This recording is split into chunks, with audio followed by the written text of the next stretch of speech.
Bonjour mesdames et messieurs, bon réveil et bienvenue dans ce journal. Le président Alassane Ouattara a entamé hier lundi une visite officielle à Séoul en Corée du Sud. Le chef de l'État est l'invité de la présidente de la République de Corée, Park Geun-hye, pour cette visite officielle de 4 jours qui se poursuit donc jusqu'au 9 octobre prochain. C'est bientôt les fêtes de fin d'année. Un atelier sur la sécurisation des grands événements s'est ouvert hier lundi. L'initiative est du ministère de l'Intérieur et de la Sécurité en collaboration avec le district d'Abidjan en vue d'assurer la sécurité des populations lors des regroupements. Des experts français en la matière participent à cet atelier de formation qui va durer 4 jours. Gabriel Zani.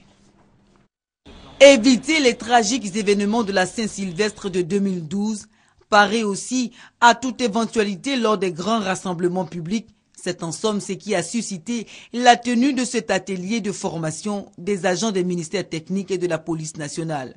2 Français ont été invités à partager leur expertise. Nous avons encadré environ 7000 événements d'importance sur la capitale en 2013.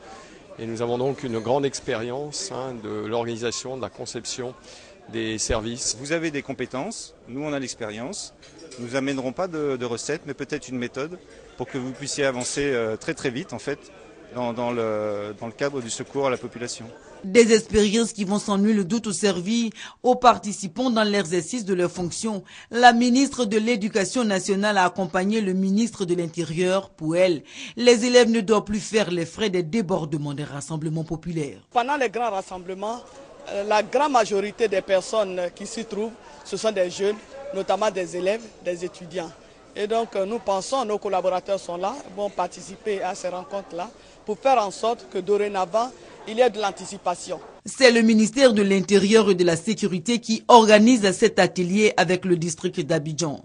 Selon le ministre Ahmed Bakayoko, le gouvernement est allé au-delà de la formation des forces de l'ordre. Nous avons renforcé le corpus juridique, c'est-à-dire de faire en sorte que celui qui organise une manifestation ait des obligations, d'informer dans certains délais les autorités, et ensuite une coproduction de sécurité, parce qu'il a également sa part. Et aujourd'hui, cet atelier nous permettra de mettre à un bon niveau tous nos collaborateurs.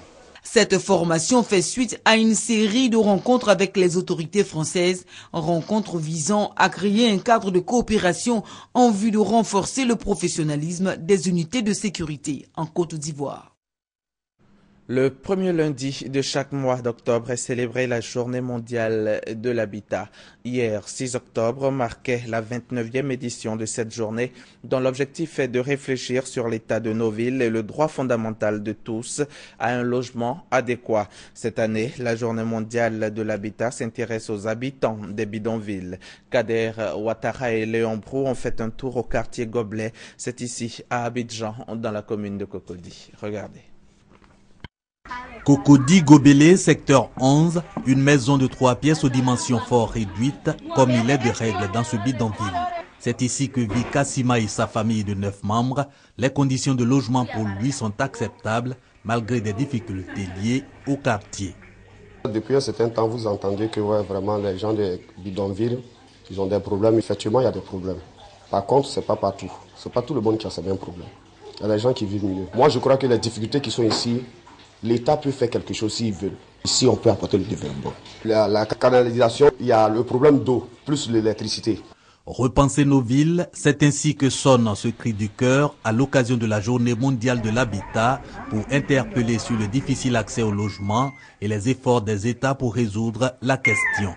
En Côte d'Ivoire, les initiatives des 3 dernières années sont diverses. Programme présidentiel de logements sociaux et économiques, promotion immobilière individuelle à travers l'attestation de concession définitive ACD, lotissement à équipement modéré LEM pour permettre aux économiquement faibles de s'offrir un toit. Le tout pour réaliser environ 100 000 logements et le gouvernement n'entend pas s'arrêter là. En liaison avec les professionnels du secteur, il s'efforcera, selon le ministère en charge du logement, de promouvoir l'habitat décent dans un espace assaini, équipé, sécurisé et harmonieux pour le bien-être des populations. Ouvrons maintenant la page santé de ce journal. En fin de semaine dernière, des organes de presse évoquaient la présence d'un cas de fièvre Ebola dans le quartier Colombie, 6 aux 2 plateaux dans la commune de Cocody. Eh bien, il n'en est rien, précise le directeur de l'Institut national d'hygiène publique, qui a formellement démenti cette information. Le professeur Simplice Nchodagna s'exprime ici au micro de Godefroy Okambawa. Jeudi dernier, le 2 octobre, nous avons été saisis du cas d'un malade à Cocody, au quartier qu'on appelle Colombie. Nos équipes se sont déployées dans les 30 minutes, mais à leur arrivée, ils ont trouvé une personne déjà décédée, raide, c'est-à-dire qu'il était déjà mort depuis longtemps. Renseignement pris, c'est un jeune Guinéen qui est en Côte d'Ivoire depuis plusieurs années, qui n'est pas retourné dans son pays d'origine et qui était malade depuis bien longtemps. Et que sa situation ressemblait bien fort à un cas de tuberculose. Ce cas ne répond pas du tout à la définition d'Ebola, de la maladie à virus Ebola que nous utilisons pour travailler dans ce pays-là. Ce n'est pas un cas d'Ebola. Il faut rassurer la population. Il y a des choses qui sont dites dans la presse. J'affirme que ce n'est pas un cas d'Ebola. S'il y a un cas, la procédure que nous avons mise en place, c'est de faire le prélèvement sur tous les cas suspects. L'Institut Pasteur fait l'analyse. Si c'est positif, c'est Madame la ministre elle-même, au nom du gouvernement, qui va faire l'annonce. Ça ne se fera pas à travers les rumeurs, à travers la presse. Ça sera elle-même qui viendra pour annoncer à toute la population et les mesures qui seront prises seront annoncées à l'occasion. Jusqu'ici, aucun cas d'Ebola n'est donc déclaré en Côte d'Ivoire. Cependant, le gouvernement invite la population à toujours observer les mesures de prévention. Et parlant d'Ebola, ce n'est pas forcément une fatalité. L'on peut en guérir. C'est justement le cas de cette infirmière française contaminée par le virus lors d'une mission au Libéria. La jeune femme a quitté l'hôpital complètement guérie. Soulagement en France après l'annonce officielle de la guérison de la jeune infirmière contaminée par le virus Ebola au Libéria. La jeune volontaire de Médecins sans frontières a quitté l'hôpital militaire en région parisienne où elle a bénéficié de traitements expérimentaux. Elle était prise en charge dans cette formation sanitaire depuis le 19 septembre.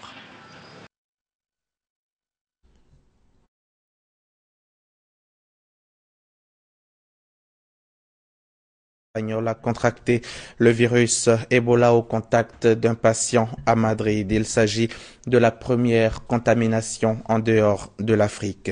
Ici, à Abidjan, le comité de coordination du PACIR, le programme d'appui au commerce et à l'intégration régionale, vient d'être présenté à l'opinion nationale. C'était au cours d'une conférence de presse animée par le Réseau national d'information commerciale. Un dispositif d'échange d'informations commerciales mis à la disposition des entreprises ivoiriennes pour accroître leur compétitivité sur les marchés internationaux. Mahamadou Traoré, Francis Boifo. L'information commerciale, une denrée vitale pour les entreprises modernes. En Côte d'Ivoire, le constat fait état d'un déficit en la matière.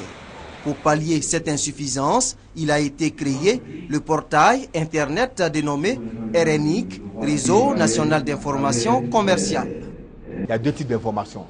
Des informations basiques qui donnent les dates des événements, le type d'événements et des informations personnalisées. Personnalisées, c'est-à-dire, il y a certains qui vont sur le site parce qu'ils ont besoin d'une information, soit d'une étude. Et lorsqu'ils nous posent la question, nous répondons pour affiner l'information qu'ils ont vue. C'est-à-dire, on peut aller faire une étude de marché, de secteur d'activité, mais ça, ce sont des informations personnalisées. C'est selon la demande de celui qui visite le site. Défi majeur du RNIC, permettre aux entreprises ivoiriennes d'être compétitives sur les marchés internationaux. Nous ne pouvons pas œuvrer seuls, c'est l'union faisant la force, avec eux, prenant en compte leurs préoccupations, prenant en compte leurs désirata, que nous pourrons travailler en backup pour les apporter des informations idoines qui puissent leur permettre en temps réel de concurrencer les autres sur tous les secteurs d'activité. Pour traiter les besoins en information des entreprises, une cellule de recherche et de veille a été mise sur pied par le comité de coordination du RNIC. Un comité composé entre autres de représentants du ministère du Commerce, de l'Artisanat et de la promotion des PME, de l'association de promotion des exportations de Côte d'Ivoire APEPSI de la CGC, Confédération Générale des Entreprises de Côte d'Ivoire. Un mot de culture dans ce journal. Le Zanzan, district comprenant les régions du Bonkani et du Gontougo, a célébré du 1er au 4 octobre dernier la 6e édition du festival consacré à la valorisation de ses danses, musique, costumes, en somme de son patrimoine culturel. Une célébration riche en couleurs et pour cette année, l'accent a été mis sur la tradition, facteur du développement durable. Notre reporter Franck Quadio était en Bonoko, son compte rendu. Au confluent du Bonkani et du Gontougo, Bondoukou, la cité aux 1000 mosquées à quelques 400 km d'Abidjan, s'égaie au son crépidant des tambours parleurs.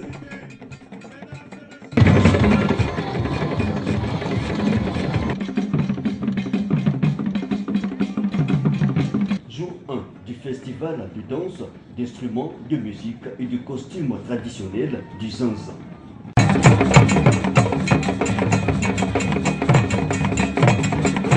Une 6e édition qui cette année veut aller au-delà de l'aspect festif, être un moteur de développement. Le festival du Zanzan illustre bien la mémoire et la reconnaissance, puisqu'il s'agit d'un festival qui intègre un programme de sauvegarde et de promotion du patrimoine culturel national. C'est un festival qu'il faut saluer. Et chaque année, si vous vous rendez compte, le festival gagne en notoriété. Instrument institutionnel, le festival du Zanzan, selon Maurice Mbandama, ministre de la Culture, devrait faire tache d'huile. Le souhait, c'est que toute la Côte d'Ivoire, qui est si riche de son patrimoine, puisse être couverte de festivals. L'État ne veut pas tout faire. Ce festival est créé de longue date et nous tenons à le faire préserver, comme c'est un festival dans d'autres régions. Aujourd'hui, il est bon de prendre ce qui est bon ailleurs et de le reproduire.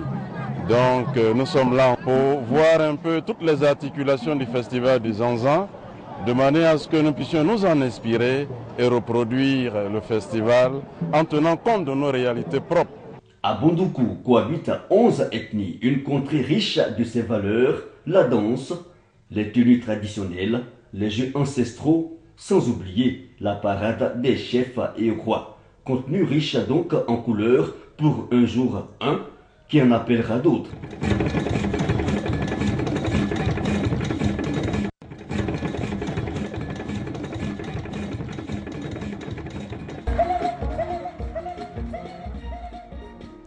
Hors de nos frontières, le gynécologue congolais Denis Mukwege a été nominé pour le prix Andrei Sakharov pour la liberté de l'esprit 2014. Un prix qui sera décerné le 10 décembre prochain au cours d'une cérémonie solennelle. Le docteur Mukwege, l'infatigable défenseur des femmes violées en RDC, sera-t-il le prochain prix Nobel de la paix? Son nom circule en bonne place entre le pape François, Edward Snowden et les 278 candidats. Ce n'est pas la première fois que ce gynécologue congolais est pressenti. Son combat est salué dans le monde entier. Des femmes violées, il en a accueilli et opéré plus de 40 000 ici, dans son hôpital de Panzi, à Bukavu. Des mères, des adolescentes et des gamines agressées et mutilées par les groupes armés qui pullulent dans le Kivu, comme il nous le confiait en 2005. Ce sont des femmes en fait qui, après avoir été violées, elles sont blessées par des armes blanches au niveau des organes génitaux ou par des objets contondants et même par des armes à feu. Son combat, Denis Mukwege, a bien failli le payer de sa vie. Il y a 2 ans, il est victime d'une tentative d'assassinat et doit s'exiler plusieurs mois en Belgique. À son retour, la foule est là pour l'accueillir.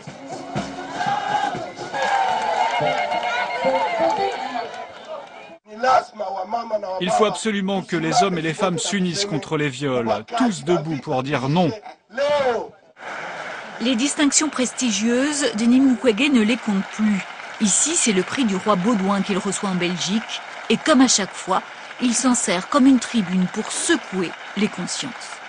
Toutes les victimes sont violées avec une brutalité inouïe. Celles qui s'en sortent vivantes et qui parviennent à l'hôpital arrivent dans un état de destruction physique et psychique indescriptible.